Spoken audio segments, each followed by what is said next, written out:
कृपया इस चैनल को सब्सक्राइब करके अपनी बहुमूल्य समीक्षाएं अवश्य दें। डायन, एक अधूरी प्रेम कहानी। अगला भाग। पिछले भाग से अब आगे की तरफ चलते हैं, लेकिन उन सब की बातों को अनसुना करते हुए सपना जल्दी जल्दी उस कुंड के पास जाती है और फिर उस कुंड का अभिवादन करके उस कुंड के पानी में जाकर खड़ी हो जाती है और मुस्कुराते हुए सच्चे मन से लगातार 7 डुबकी लगाती है। फिर सपना मुस्कुराते हुए कहती है, गुरु माता, अब आप मुझे मार दीजिए। गुरु माता सपना को मारने के लिए जैसे ही अपनी बाल की चोटी को सपना के पास ले जाती है, वैसे ही गुरु माता असहज होने लगती है। तब गुरु माता परेशान होते हुए कहती हैं, अरे अब ये क्या हो रहा है मुझे? अरे मैं इस लड़की को छू भी नहीं पा रही हूँ। ये मुझे क्या हो रहा है? मैं असहाय महसूस कर रही हूँ। ऐसा है प्यारी गुरु माता? ना ना, नहीं नहीं, आप प्यारी तो बिल्कुल भी नहीं लग रही है। तो ऐसा है, बदसूरत सी और बहुत ज्यादा गंदी सी दिखने वाली गुरु माता, यह दिव्य कुंड है और मैंने इसमें तुम्हारे सामने ही 7 डुबकी लगा भी लिया है। अब अगले 7 दिन तक तो आप मुझे छू भी नहीं पाओगी। अब क्या करोगी, गंदी सी दिखने वाली गुरु माता? गुरु माता, मैंने आपसे पहले ही कहा था कि इसे मार दो, लेकिन आपने मेरी एक भी नहीं सुनी। अब क्या होगा? अब कुछ नहीं होगा चांदनी बहन। अब बहन अपनी गंदी सी दिखने वाली गुरु माता को लेकर वापस लौट जाओ, क्योंकि अगले 7 दिन तक तो मैं इस कुंड के अंदर इस बड़े से पत्थर पर ही रहूंगी। इस कुंड से बाहर तो 7 दिन से पहले निकलूंगी ही नहीं, और जब इस कुंड से बाहर निकलूंगी तब तो बे तुमको बताने की आवश्यकता ही नहीं पड़नी चाहिए। बाकी समझदार तो हो ही। अब तो मेरी भी ताकत किसी भी डायन से कम नहीं होगी। खैर, ये सब तो समय आने पर समझ में आ जाएगा। तू ये सब आखिर क्यों कर रही है? ये सब हासिल करके क्या करना चाहती है? मैं चाहती तो तुझे किसी न किसी कारणवश ही लेकिन मार सकती थी, लेकिन तूने उसका गलत मतलब समझा। अरे चल चल, तू क्या मुझे मारेगी? बड़ी आई मुझे बचाने वाली। ये सब तू अपने स्वभाव के कारण सोच सकती है, लेकिन मैंने ही तुझे कई बार जंगली जानवरों से बचाया था। पर वो बात अलग है कि मैंने तुझे उनका डर भी दिखाया था, क्योंकि मैं चाहती थी कि तू सुधर जा, चली जा वापस, अपनी बची खुची जिंदगी अच्छे से जी ले। वाह वाह, मान गई तुझे डायन। अब तेरा कोई वश नहीं चल रहा तो तू ये सब कर रही है। हाँ, अब तू मेरा कुछ भी नहीं बिगाड़ सकती। बनाने और बिगाड़ने का काम तो ऊपर वाले का है। मैं कौन होती हूँ ये सब करने वाली? तो फिर तूने इस गुरु माता को क्यों लाया? हाँ, इस बार तो मैं तुझे मारने ही वाली थी, क्योंकि तूने मुझे परेशान करके रख दिया है। मेरे पास इसके अलावा और कोई भी विकल्प ही नहीं बचा था। हाँ हाँ, इसी तरीके से आगे भी तेरे पास कोई भी विकल्प नहीं रहेगा। तू मेरा कुछ भी नहीं कर सकती, समझी डायन? सपना की बात सुनकर गुस्से में चांदनी गुरु माता के साथ उस जगह से वापस लौट जाती है।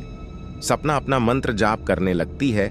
चांदनी गुरु माता से कहती है, अब इसका मतलब यह है कि अब सिद्धि के बाद सपना कितनी बेहतर हो जाती है, या क्या उसकी ताकतें होंगी, यह तो ऐसे नहीं समझ सकते जब तक कि उसका सामना ना हो। इसलिए मैं यह सोच रही थी कि तब तक मेरी शौर्य से शादी हो जाए तो फिर कोई भी दिक्कत ही नहीं है, क्योंकि फिर तो दुनिया की कोई भी ताकत हम लोगों को जुदा नहीं कर सकती। और वैसे भी आज से 7वें दिन ही अमावस्या है। सपना अमावस्या तक मनसिद्धि आश्रम तक पहुंच सकती है, और वैसे भी अपने दुश्मन को कभी भी कम नहीं समझना चाहिए। हाँ, मैं भी यही सोच रही थी। बस इस काम में अब कोई भी अड़चन ना आए। चांदनी बेटी, आज तक तुमने मेरी बहुत सेवा की है। मैंने कभी भी तुम्हें अकेला नहीं छोड़ा। तुम मेरी अब तक सबसे प्रिय रही हो। तो ऐसा है, अगले 5 दिन तक मैं तुम्हें बुद्धि, सिद्धि और तुम्हारी ताकत को बढ़ाने के उपाय का ज्ञान प्रदान करती रहूंगी। कल तक तुम हर हाल में मन सिद्धि आश्रम पहुंच जाना। चांदनी शौर्य को चुपचाप शादी करने के लिए मना लेती है। अगले दिन शौर्य भी चांदनी के साथ बस से नैनीताल के लिए निकल पड़ता है। मन सिद्धि आश्रम में 7वें दिन अमावस्या के दिन चांदनी शादी की तैयारी करती रहती है। तभी गुरु माता चांदनी से कहती हैं, अभी तुम्हारा शौर्य नहीं आया कहीं वो ना आए तो। नहीं गुरु माता, आप परेशान मत हो, आज शौर्य हर हाल में आएगा। तभी अचानक से सपना की आवाज आती है। गुरु माता सही तो कह रही हैं, बहन चांदनी। गुरु माता और चांदनी सपना को देखकर हक्के बक्के रह जाते हैं। क्या हुआ, खुद की आंखों पर विश्वास नहीं हो रहा है क्या? अरे मैं ही तो हूँ, जरा ध्यान से तो देखो, मैं ही हूँ। अरे मैं हूँ सपना।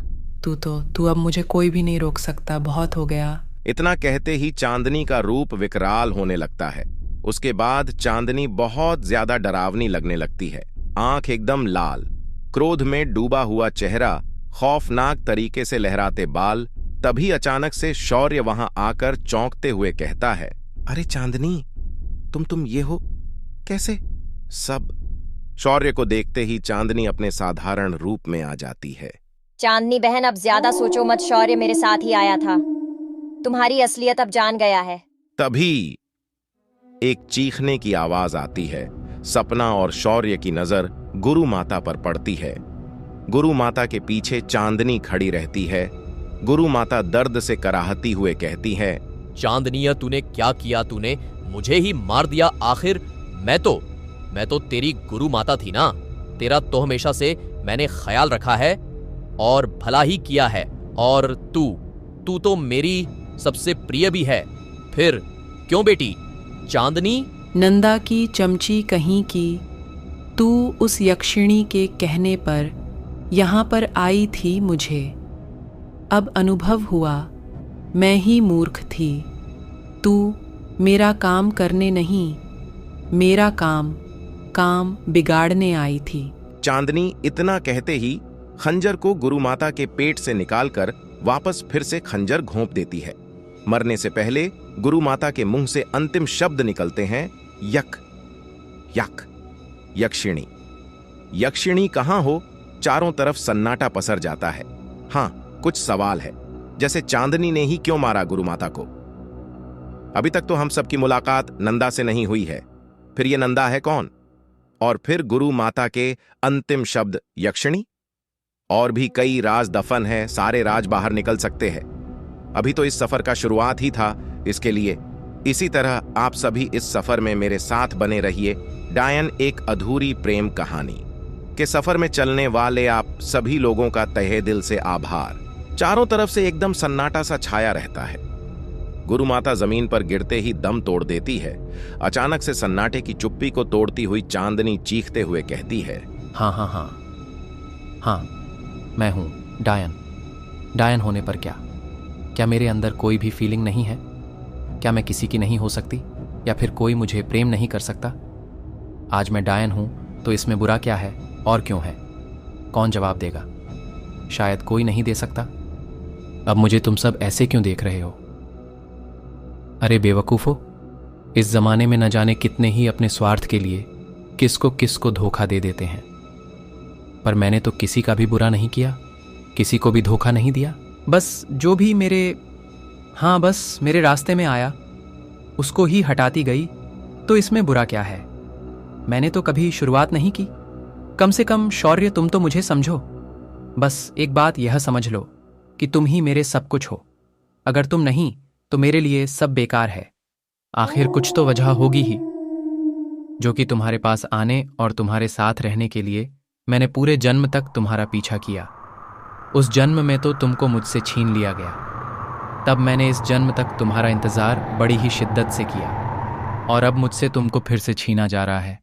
फिर इतनी आसानी से हम जुदा कैसे हो सकते हैं? चांदनी को बड़े ही गौर से सुनने के बाद शौर्य कहता है, लेकिन तुम तो डायन हो, और मुझे तो पिछले जन्म का कुछ याद भी नहीं है।